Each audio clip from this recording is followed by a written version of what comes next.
हरे कृष्णा। श्रील प्रभुपाद की जय। श्रीमद् भगवद गीता अध्याय 3 श्लोक संख्या 28। तत्ववित्तु महाबाहो गुणकर्म विभागयो गुणागुणेषु वर्तन्त इति मत्वा न सज्जते।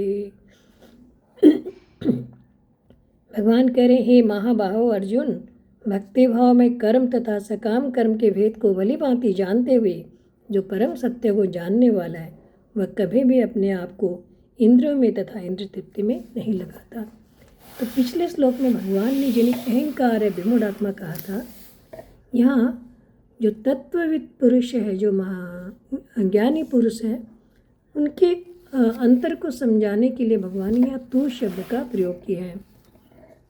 तत्ववित्तु यानी कि लेकिन जो तत्ववित्तु है वो गुण और कर्म के विभाग को भली भांति जानता है, इसलिए उन्हें ज्ञानी कहा गया है।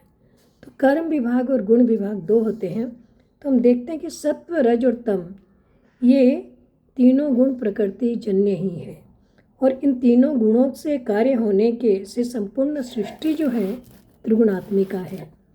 और अतः शरीर, इंद्रियां, मन, बुद्धि, प्राणी, पदार्थ आदि सब के सब गुणमयी हैं, और यही गुण विभाग कहलाते हैं।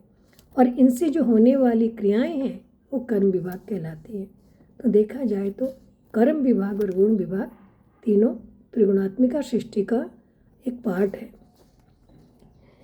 गुण और कर्म अर्थात पदार्थ और क्रियाएं निरंतर परिवर्तनशील यानी कि उत्पन्न और नष्ट होने वाले हैं, पर स्वयं जो है वो हमेशा निरंतर रहने वाला है। तो जो तत्वविद पुरुष है वो भली भांति जान जाता है कि गुण और कर्म विभाग क्या है और स्वयं का स्वरूप क्या है। अज्ञानी पुरुष क्या होता है, जब इन गुण विभाग और कर्म विभाग से अपना संबंध मान लेता है तब वह बंध जाता है, और शास्त्र की दृष्टि से इस बंधन का मुख्य कारण अज्ञान है।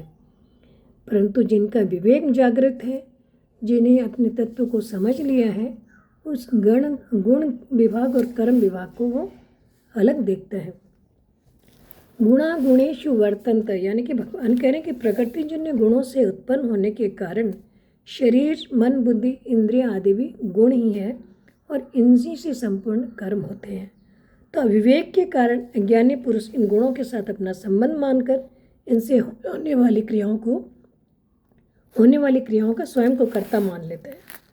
पर जो विवेकी पुरुष है, जो तत्ववित्त है, वो स्वयं के स्वरूप में हमेशा स्थित होने के कारण मैं करता हूँ ऐसा भाव उनके अंदर आता ही नहीं। आगे भगवान बताए, इति मत्वा न सज्जते यानी कि ये मत्वा शब्द जो है जानने के अर्थ में आया है। तो जो तत्वज्ञ महापुरुष है वो प्रकृति और पुरुष यानी जड़ और चेतन को स्वाभाविक ही अलग अलग जानता है, इसलिए वो कभी भी इन प्रकृतिजन्य गुणों में आसक्त नहीं होता। हरे कृष्णा।